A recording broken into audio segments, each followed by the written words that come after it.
અમરેલી જિલ્લામાં પણ વરસાદી ઝાપટા નોંધાયા। અમરેલી શહેર, બગસરા પંથક ઉપરાંત ગિરિયા, ઈશ્વરિયા, ચક્કરગઢ, રંગપુર, માચિયાળા અને પ્રતાપપરા સહિતના વિસ્તારોમાં વરસાદ વરસ્યો હતો। વરસાદના આગમનથી વાતાવરણમાં ઠંડક પ્રસરી છે। રાજકોટ જિલ્લાના ધોરાજી પંથકમાં લાંબા વિરામ બાદ મેઘમહેર થઈ છે। ધોરાજી શહેર અને આસપાસના ગ્રામ્ય વિસ્તારોમાં મેઘરાજાની ધમાકેદાર એન્ટ્રી જોવા મળી હતી। અસહ્ય બફારા અને ગરમીથી પરેશાન લોકોને વરસાદથી રાહત મળી છે। ધીમી ધારે શરૂ થયેલા વરસાદે જોર પકડતા ધોરાજીના નીચાણવાળા વિસ્તારોમાં પાણી ભરાયા હતા। લાંબા સમય બાદ વરસાદ થતા ધરતીપુત્રોમાં પણ ખુશીનો માહોલ જોવા મળી રહ્યો છે। બીજી તરફ દ્વારકા પંથકમાં પણ વરસાદનું આગમન થયું છે। ખંભાળિયામાં ધીમી ધારે વરસાદ શરૂ થયો અને આસપાસના ગામડાઓમાં પણ છૂટો છવાયો વરસાદ નોંધાયો। વરસાદના કારણે રસ્તાઓ ભીના થયા છે, જ્યારે આગોતરા કરાયેલા મગફળીના વાવેતરને નવું જીવનદાન મળ્યું છે। ભાવનગર જિલ્લાના પાલીતાણા તાલુકાના ગ્રામ્ય વિસ્તારમાં ધોધમાર વરસાદ। શેત્રુંજી ડેમ, નાની રાજસ્થળી, સોનપરી સહિતના ગામમાં ધોધમાર વરસાદ પડતા રોડ પર વરસાદી પાણી ભરાયા। ગ્રામ્ય વિસ્તારમાં વરસાદી માહોલ સર્જાતા ખેડૂતો ખુશ છે। ખેડૂતોએ વાવેતર કરેલ કપાસ, મગફળી સહિતના પાકને થશે ફાયદો। ધોધમાર વરસાદ પડતા પંથકના વાતાવરણમાં ઠંડક પ્રસરી ગઈ છે।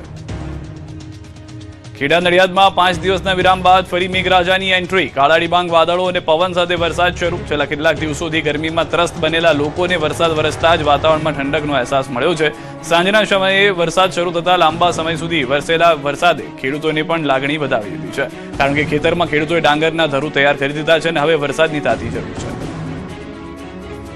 આગામી 7 દિવસ રહેશે વરસાદી માહોલ, હવામાન વિભાગની આગાહી।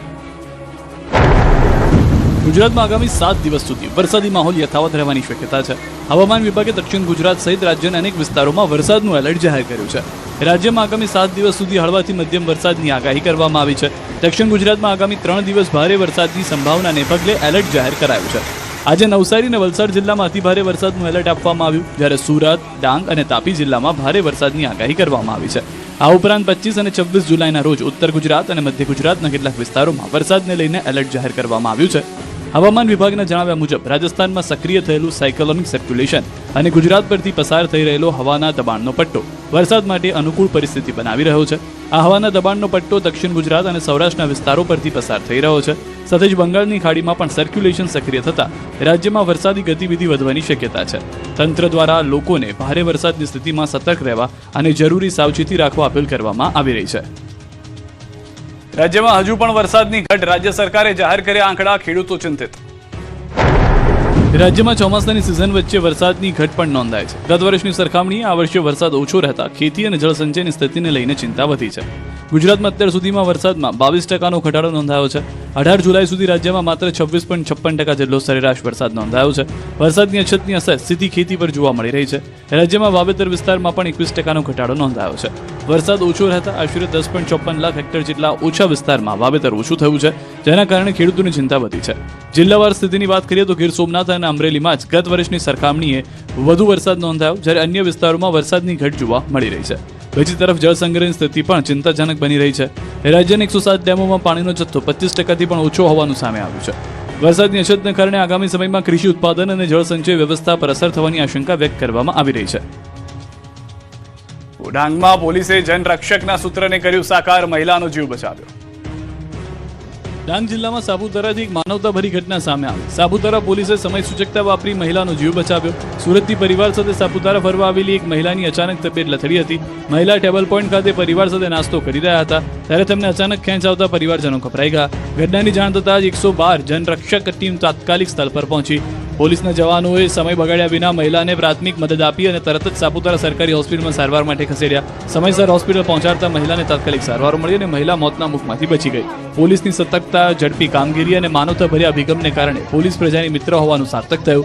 સાથે જ સાપુતારા પોલીસે સાબિત કર્યું છે કે પોલીસ માત્ર કાયદાનું પાલન કરવાની સંસ્થા જ નથી, પરંતુ જરૂરિયાતના સમયે લોકો માટે સાચા અર્થમાં જનરક્ષક પણ છે। આ સમગ્ર ઘટનાને લઈને મહિલા તેમજ તેમના પરિવારજનોએ સાપુતારા પોલીસ અને 112 જનરક્ષક ટીમનો આભાર માન્યો હતો। જંગલ વિસ્તાર બહાર નીકળ્યા દીપડા, હવે અમદાવાદના ગુમાની સોસાયટીમાં દેખાયો લોકોમાં ફફડાટ। દક્ષિણ ગુજરાત અને ગીર નજીકના વિસ્તારોમાં સામાન્ય રીતે જોવા મળતો દીપડો હવે અમદાવાદ શહેરની નજીક પહોંચી ગયો। સીસીટીવી સામે આવતા લોકોમાં ભય ફેલાયો। ઘટના સ્થળે દીપડાના સગડ પણ મળ્યા। અલગ અલગ જગ્યાએ સગડ મળતા લોકોમાં ફેલાયો ભય। બીજી તરફ દીપડાને પકડી લેવા કવાયત હાથ ધરાઈ। અમદાવાદના ગુમાની શરણદીપ સોસાયટીના આ દ્રશ્યો છે। સીસીટીવી ફૂટેજમાં દીપડો રાત્રિ દરમિયાન આંટાફેરા કરતા જોવા મળ્યો. આ દરમિયાન હાજર શ્વાનમાં પણ દોડધામ મચી ગઈ. થોડી વાર માટે દીપડો સોસાયટીમાં જ રહ્યો, જે બાદ રસ્તા પર જોવા મળ્યો. હવે દીપડાની હાજરીથી સ્થાનિકોમાં ભયનો માહોલ જોવા મળ્યો. દીપડાને પકડવા વન વિભાગ દ્વારા પાંજરું ગોઠવવામાં આવ્યું છે અને સર્ચ ઓપરેશન તેજ કરવામાં આવ્યું છે. દીપડાને શોધવા માટે હવે ડ્રોનની પણ મદદ લેવામાં આવી રહી છે. એએમસી દ્વારા ડ્રોન મારફતે વિસ્તારમાં સર્વે કરવાની કામગીરી શરૂ કરવામાં આવી. નદીના કોતરો અથવા ફોરેસ્ટ વિસ્તાર તરફથી દીપડો શહેરી વિસ્તારમાં આવ્યો હોવાની શક્યતા વ્યક્ત કરવામાં આવી રહી છે. વન વિભાગના જણાવ્યા અનુસાર ફોરેસ્ટ વિસ્તાર નજીક હોવાના કારણે દીપડાઓના આવવાની શક્યતા રહે છે. ખાસ કરીને નર દીપડાઓમાં ટેરેટેરીની સમસ્યા ઊભી થાય ત્યારે તેઓ નવી જગ્યાએ શોધવા માટે આસપાસના વિસ્તારોમાં જતા હોય છે. ખોરાકની શોધમાં સોસાયટી વિસ્તારમાં પણ આવી ચડતા હોય છે, જ્યાં તેમને શ્વાન, વાંદરા કે અન્ય પ્રાણીઓ મળી રહે છે. બીજી તરફ વન રાજ્યમંત્રી પ્રવીણ માળીએ સ્થાનિકોને અપીલ કરી છે કે અંધારા અને સુમસામ વિસ્તારોમાં જવાનું ટાળે અને દીપડો દેખાય તો તરત જ વન વિભાગને જાણ કરે. હાલ વન વિભાગની ટીમ દીપડાને સુરક્ષિત રીતે રેસ્ક્યુ કરવામાં સતત કામગીરી કરી રહી છે. મુખ્યમંત્રી, નાયબ મુખ્યમંત્રી અને વન મંત્રી પણ સમગ્ર સ્થિતિ પર નજર રાખી રહ્યા છે. શિકારની શોધમાં રહેણાંક વિસ્તારમાં પહોંચ્યા સિંહ અને દીપડો.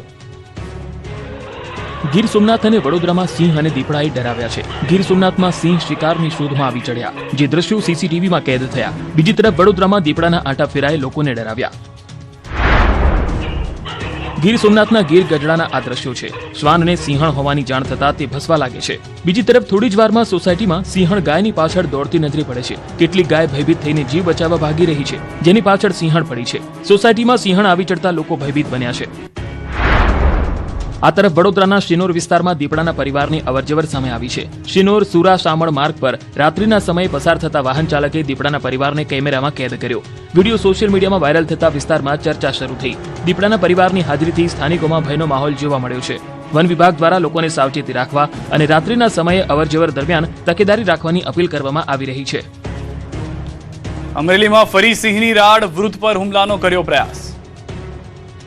અમરેલીના ખાંભા તાલુકાના રબારિકા ગામે સિંહે વૃદ્ધ પર હુમલાનો પ્રયાસ કરતા ચકચાર મચી ગઈ. રબારિકા ગામે વૃદ્ધ રવજીભાઈ સેજલિયા પોતાના ઘરમાં ધાબળો ઓઢીને સૂતા હતા, ત્યારે સિંહે તેમના પર હુમલો કરવાનો પ્રયાસ કર્યાનો દાવો છે. સિંહના હુમલામાં વૃદ્ધને માથાના ભાગે ઈજા પહોંચતા તેમને સારવાર માટે ઉના હોસ્પિટલમાં ખસેડવામાં આવ્યા. ઘટનાની જાણ થતાં વન વિભાગની ટીમ રબારિકા ગામે પહોંચી અને સમગ્ર મામલે તપાસ હાથ ધરી. બીજી તરફ અમરેલીના રબારિકા ગામે વૃદ્ધ પર સિંહના હુમલાના પ્રયાસ બાદ વન વિભાગ એલર્ટ બન્યું છે. સમગ્ર મામલે વન મંત્રીએ કહ્યું કે સિંહોનો મેટિંગ પીરિયડ ચાલી રહ્યો છે, જેના કારણે સિંહો વિચરણ માટે જંગલ વિસ્તારમાંથી રેવન્યુ વિસ્તારમાં આવી રહ્યા છે. સિંહોની ગતિવિધિઓ પર વન વિભાગ સતત નજર રાખી રહ્યું છે. અમરેલીના રબારિકા ગામે પણ સિંહને પકડવા સર્ચ ઓપરેશન હાથ ધરવામાં આવ્યું. આણંદમાં બાળકી પર દુષ્કર્મ અને હત્યાના કેસમાં આરોપીનું એન્કાઉન્ટર. આણંદના વાસદમાં બાળકી પર અત્યાચાર ગુજારનારો આરોપી એન્કાઉન્ટરમાં ઠાર થયો. 18 જુલાઈએ વાસદમાં રેલવે સ્ટેશન પરથી 4 વર્ષની બાળકીનું અપહરણ થયું, જેનો બીજા દિવસે રેલવે ટ્રેક પરથી શત વિક્ષત હાલતમાં મૃતદેહ મળ્યો. બાળકીના કપડાં રેલવે નજીકથી મળ્યા હતા. તપાસમાં સામે આવ્યું છે કે એક નરાધમે બાળકી પર દુષ્કર્મ આચર્યું અને ત્યારબાદ તે બાળકીને રેલવે ટ્રેક પર ફેંકી દીધી. બનાવ અંગેની જાણ થતાં જ બોરસદ ગ્રામ્ય પોલીસ એક્શનમાં આવી ગણતરીની કલાકોમાં નરાધમને દબોચી લીધો. તપાસ આણંદ એલસીબીને સોંપવામાં આવી. એલસીબીની ટીમ જ્યારે તેને તપાસ માટે લઈ જઈ રહી હતી ત્યારે હવાન ઉલટીનું નાટક કરી કારમાંથી નીચે ઉતર્યો. તકનો લાભ લઈને પોલીસ પર હુમલો કર્યો. જોકે પીએસઆઈ રાણાની ચેતવણી છતાં હુમલો ચાલુ રાખતા આખરે પોલીસે આત્મરક્ષા માટે ગોળી ચલાવી, જેમાં આરોપી ગંભીર રીતે ઇજાગ્રસ્ત થતા તેને તાત્કાલિક નજીકની હોસ્પિટલમાં લઈ જવાયો, જ્યાં સારવાર દરમિયાન આરોપીનું મોત થયું. આરોપીના હુમલામાં 2 પોલીસ કર્મચારીઓ પણ ઇજાગ્રસ્ત થયા છે. ઘટના બાદ એફએસએલની ટીમ તથા આણંદ એસપી સહિતના અધિકારીઓનો કાફલો ઘટના સ્થળે પહોંચ્યો હતો. સમગ્ર મામલે વધુ તપાસ હાથ ધરી છે. બીજી તરફ રેલવે ટ્રેક પરથી બાળકીના અવશેષો મળી આવ્યા છે. સાથે જ રેલવે સ્ટેશનના પ્લેટફોર્મ પર બાળકીને ખભા પર નાખીને પસાર થતો આરોપીના દ્રશ્યો પણ સીસીટીવી કેમેરામાં કેદ થયા. પ્રાથમિક જાણકારી પ્રમાણે હેવાન બોચાસરની સીમમાં રહેતો હતો. સમગ્ર મામલે બાળકીની માતાએ કહ્યું કે ટિકિટ બારી પાસે પોતાની 2 બાળકીને સોડાવી તેઓ બહાર ગયા. આ દરમિયાન જ તેમની નાની દીકરીને આ હેવાન ઉઠાવી ગયો. જ્યારે માતા પરત ફર્યા ત્યારે દીકરી ન હતી, જેથી આખી રાત શોધખોળ પણ કરી, પરંતુ દીકરી ન મળી. પાટણમાંથી ઝડપાયેલા આતંકીઓને સાથે રાખીને તપાસ રિકન્સ્ટ્રક્શન કરાવ્યું. ગુજરાત એટીએસ દ્વારા પાટણ જિલ્લાના સિદ્ધપુર તાલુકાના ખડિયાસણ ગામમાં આતંકવાદી કેસને લઈને સઘન તપાસ હાથ ધરવામાં આવી. બોમ્બ બ્લાસ્ટના માસ્ટરમાઇન્ડ તરીકે આરોપી મોહમ્મદ અયુબ કડીવાલાને સાથે રાખીને એટીએસની ટીમે વિવિધ સ્થળોનું રિકન્સ્ટ્રક્શન કર્યું. તપાસ દરમિયાન બોમ્બ બ્લાસ્ટ થયેલી જગ્યાઓ તેમજ બોમ્બ બનાવવામાં આવ્યા હોવાનો શંકાસ્પદ સ્થળોની તપાસ કરવામાં આવી. ઉપરાંત ખડિયાસણ ગામના મદ્રેસા પાછળ આવેલા નદીના પટમાં બોમ્બ બ્લાસ્ટની પ્રેક્ટિસ કરવામાં આવતી હોવાની માહિતીના આધારે ત્યાં પણ તપાસ હાથ ધરાઈ. એટીએસે આરોપીને સાથે રાખીને ગામના કબ્રસ્તાનની પણ તપાસ કરી, જ્યાં અગાઉ બોમ્બ બ્લાસ્ટ અને ખાડા પડ્યાના નિશાન હોવાનું સામે આવ્યું છે. ત્યારબાદ આરોપીના નિવાસસ્થાનને જઈને ધાબા પર તે બોમ્બ બનાવતો હોવાનો દાવો કરાયેલા સ્થળનું પણ નિરીક્ષણ કરવામાં આવ્યું હતું. આ સમગ્ર કાર્યવાહી દરમિયાન સ્થાનિક પોલીસ, ચેતક કમાન્ડો અને એટીએસના અધિકારીઓની હાજરીમાં ચુસ્ત સુરક્ષા વચ્ચે ઝીણવટભરી તપાસ ચાલી રહી છે. અમદાવાદ ફેક્ટરીમાં બ્લાસ્ટ કેસમાં આરોપીના રિમાન્ડ મંજૂર. મહમ્મદપુરામાં ફટાકડાની ફેક્ટરીમાં થયેલા બ્લાસ્ટ મામલે આરોપી પર સકંજો કસાયો છે. આ કેસમાં 2 આરોપીઓના 7 દિવસના રિમાન્ડ મંજૂર કરાયા છે. પૂછપરછમાં ચોંકાવનારા ખુલાસા થઈ ગયા છે. આ કેસમાં આરોપી મેહુલ ડોડિયા અને તેના ભાગીદાર સાદિક સૈયદ સામે ગંભીર બેદરકારી તેમજ ગેરકાયદે ફેક્ટરી ચલાવતા હોવાનો આરોપ છે. પોલીસે બંને આરોપીઓને મેટ્રોપોલિટન મેજિસ્ટ્રેટ કોર્ટમાં રજૂ કરી 14 દિવસના પોલીસ રિમાન્ડની માંગ કરી. તપાસ એજન્સી દ્વારા ઘટના સ્થળનું પંચનામું, સ્ટોક રજિસ્ટર, કામદારોની વિગતો તેમજ વિસ્ફોટક સામગ્રીની ખરીદી વેચાણ અને નાણાકીય વ્યવહારો અંગે તપાસ કરવાની જરૂરિયાત દર્શાવવામાં આવી હતી. બીજી તરફ બચાવ પક્ષે આ ઘટનાને દુર્ભાગ્યપૂર્ણ અકસ્માત ગણાવી રિમાન્ડનો વિરોધ કર્યો હતો. જોકે તમામ દલીલો સાંભળ્યા બાદ કોર્ટે મેહુલ ડોડિયા અને સાદિક સૈયદના 27 જુલાઈ સુધીના પોલીસ રિમાન્ડ મંજૂર કર્યા છે. મહિલા આરોપી રમીલા ડોડિયાની તબિયત બગડતા તેને સારવાર માટે હોસ્પિટલ ખસેડાઈ હતી.